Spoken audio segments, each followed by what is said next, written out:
안녕하십니까. 현재 우리는 프라드 미술관의 역사에서 시작해서 여러 화가들과 그들의 작품들을 살펴보고 있는데요. 프라드 미술관의 작품이 소장된 화가들 중 엘 보스코, 엘 그레코, 그리고 루벤스에 대해 알아봤고요.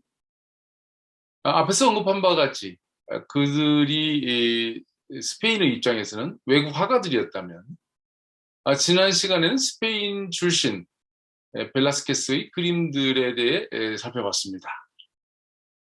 이렇게 외국의 화가들이 앞에서 언급되고 이어 벨라스케스의 그림을 말하게 되는 것은 한편으로는 연대기적으로 그 앞의 화가들 중에는 크게 부각되는 스페인의 화가가 없었다는 의미도 될 수 있겠고, 이런 의미에서 벨라스케스의 등장은 스페인 미술사의 큰 의미로 평가받을 수 있겠습니다. 이때가 바로 스페인이 외부로부터 영향을 받은 시기에서 드디어 스페인의 독자성이 형성되었다는 것인데요. 물론 그 힘이 외부로 발산되었다는 의미도 되기도 하죠. 스페인은 이때를 황금세기라고 부릅니다. 그것은 우연한 사건이 아니었는데요. 이슬람 세력을 몰아내면서 일어난 스페인의 통일과 유럽, 아메리카, 아프리카, 아시아 등 전 세계로 확장된 스페인 제국, 그리고 세계 각 지역으로부터 스페인에 들어온 수많은 것들로 스페인의 정체성이 형성되었고, 그것은 강력한 에너지가 되어 외부로 발산되었다는 점을 설명했습니다. 한편 이런 스페인의 정체성의 성립과 관련해서 세르반테스의 돈키호테 역시 단순한 한 작가의 우연한 산물이 아니었다는 점도 이야기했습니다. 이번 시간은 벨라스케스에 이어 프란시스코 데 고이아와 그의 작품들에 대해 살펴보겠습니다. 앞의 강의에서도 언급했듯이 프라드 미술관에는 시대적으로 고야가 마지막이고요. 그의 작품이 가장 많습니다. 그림만 해도 130여 점이 넘죠.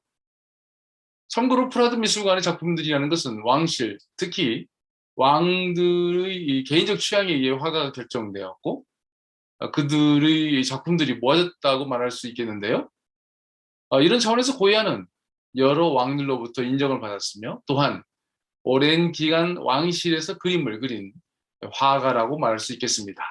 물론 그 명성만큼 고난도 겪어야 했죠. 고야의 초기 작품으로는 보통 우리가 말하는 로코코풍의 그림들을 볼 수 있습니다. 주로 풍속화를 그렸지만 사실 그림들은 대단히 어려웠던 당시 현실과는 다르게 지나치게 화려한 그림들이죠. 주제는 현실을 담았지만 마치 고대 그리스 로마의 신화를 그려내는 르네상스의 그림과도 같습니다. 말하자면 상상의 세계처럼 말이죠. 이 작품은 술래잡기라는 제목을 달고 있고요. 이 작품은 포도수확이라는 제목을 달고 있습니다. 이 작품은 기타를 치는 맹인이라는 제목의 그림인데요. 세비야의 이발사와 같이 이발사들이 생계를 위해 마을과 마을을 다니면서 이발을 해주고 치료도 해주고 이야기도 들려주었지만 역시 맹인들 중에는 이렇게 기타를 치면서 마을과 마을을 다니며 생계를 이었던 사람들이 있었죠. 이 작품은 인형놀이라는 그림입니다.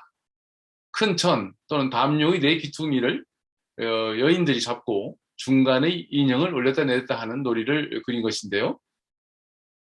여러분들은 돈키호테에서 산초가 연숙에 머문 사람들로부터 담요 까불림을 당하는 장면을 기억할 것입니다.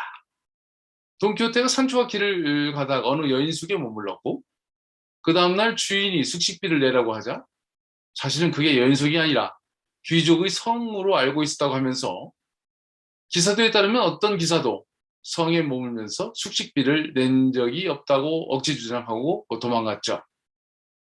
이러니 산초만 잡혀서 순환을 당하는 내용인데요. 이 그림에서 보는 것처럼 여인숙에 머물렀던 사내들이 산초를 담요 위에 올려놓고 이렇게 담요 까불림을 하게 됩니다. 그것을 담 넘어 보고도 돈키호테는 산초를 구하지 않고 그냥 바라보기만 하죠. 이 작품은 양산이라는 제목의 이 그림입니다. 양산과 뒤편의 나무가 만들어내는 X자의 작품 구도는 물론 햇빛과 양산에 의해 생기는 그림자가 혼합되면서 일반적으로 단일한 색으로 표현되었던 것이 다양한 색과 농도로 표현되는 것은 고야를 기준으로 기존 그림과 그 이후의 그림으로 나눠볼 수 있는 중요한 작품이죠. 이렇게 고야가 젊은 나이에 그린 그림들은 기존의 바로코 예술과는 구분되는 프랑스풍의 로코코가 느껴진 것은 사실입니다. 앞에서 스페인 역사를 살펴보았지만 1700년부터 스페인에 들어온 프랑스의 프로봉 왕가와 그 영향을 고야의 그림들은 보여준다고 말할 수 있겠죠. 이 작품은 결혼식이라는 제목을 달고 있습니다. 여기서 몇 가지 흥미로운 것들이 발견되는데요. 먼저 구조적으로 볼 때 이 작품에서 두드러지는 것은 바로 역광입니다. 우리가 사진을 찍을 때도 바로 이 역광을 피하는 게 중요한 조건인데요. 정면이 강렬한 빛으로 인해서 그려야 할 대상들이 있는 공간이 어두워지고 그것들을 제대로 그릴 수가 없게 되죠. 한편 고야는 이 역광으로 발생할 문제를 해결하게 되는데요. 바로 정면의 구조물을 배치시켜서 해를 가리게 되죠. 아치형의 구조물이 만들어주는 그늘로 인해서 인물들의 옷과 얼굴이 살아나게 되죠. 이렇게 되니까 구조물 뒤의 밝은 공간과 그 앞의 공간이 대비되고 그로 인해 작가가 의도하는 다양한 효과를 낼 수 있게 됩니다. 작품에 그려진 인물들을 보면 왼쪽 첫 번째에 아이가 있고 오른쪽에는 노인이 보입니다. 인물들이 배치를 볼 때 왼쪽은 가장 어린 아이이고 오른쪽은 가장 나이 든 노인이 있는 것이죠. 아이들은 헐벗고 있어서 가난하게 보이는 데 반해서 노인의 복장은 그가 부유한 사람임을 짐작하게 합니다. 아이는 얼굴을 위로 하고 손도 올리고 있으나 노인은 땅을 쳐다보고 있어서 이 역시 대비를 이루고 있죠. 인물의 배치를 보니까 중간 앞쪽에 신랑과 신부가 보입니다. 정확히는 신부가 앞에 있고 신랑은 떨어져 뒤에 있는데요. 신랑의 외모는 별로인데 신부의 미모는 상대적으로 뛰어난 것 같습니다. 나이 차이도 크게 느껴지고요. 그런데 신부의 뒤에 있는 두 인물이 역시 대비됩니다. 그중에 검은 옷을 입고 있는 뚱뚱한 사람과 그 옆에 녹색 옷을 잘 차려입고 있으나 가난하게 보이고 얼굴을 비롯해서 뭔가 부자연스러운 인물이 대비되고 있습니다. 검은 옷의 사람이 손을 가슴에 넣은 것을 보면 뭔가 이 결혼이 거래를 통해 이루어졌다는 생각을 하게 되죠. 그러니까 부유한 집안의 아들이 가난한 집안의 딸과 결혼하는 장면으로 해석되는데요. 신부의 자세를 보니까 이 결혼에 대해 마땅치 않은 마음이 드러나죠. 초기 고야의 그림이 보여주고 있는 특징으로 화려한 풍속화라고 말했는데요. 거기다가 또 하나를 추가한다면 표현기법이라고 말할 수 있을 것 같습니다. 앞에서도 언급했지만 정면에 강렬한 빛을 배치하는 것인데요. 말하자면 그 빛을 중앙의 구조물로 막음으로써 어둠과 빛의 강한 대비가 이루어지고 그것을 통해 작가는 자신이 의도하는 외적, 내적인 의미를 표현하게 되죠. 고야 그림은 이러한 경향으로 인해서 그가 네덜란드 출신 렘브란트의 영향을 받았다고 말하기도 합니다. 그러고 보면 렘브란트의 그림에서는 이런 면이 매우 두드러지죠. 이 그림은 엠마우스에서의 저녁 식사라는 작품입니다.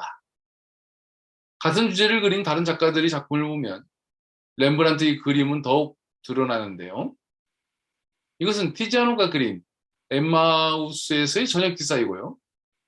이것은 까르바지오의 작품이죠. 이것은 벨라스케스의 작품이고요. 이것은 레브란트의 또 다른 작품으로 파리 루브르에 있는데요. 창문을 통해 들어오는 빛으로 정면의 예수와 탁자가 두드러지면서 생동감이 살아나고요. 그만큼 작가의 의도가 더욱더 선명해지는 것 같습니다. 이 작품은 고야의 5월 3일의 처형이라는 작품인데요. 역시 중앙에 보이는 강렬한 빛이 특징이죠. 부각시키고자 하는 부분이 중앙에 배치되고 빛을 비추는 것은 당연하지만 주변을 매우 어둡게 하고 그 중앙 부분을 강렬하게 함으로써 그 대비의 효과가 극대화되고 있습니다.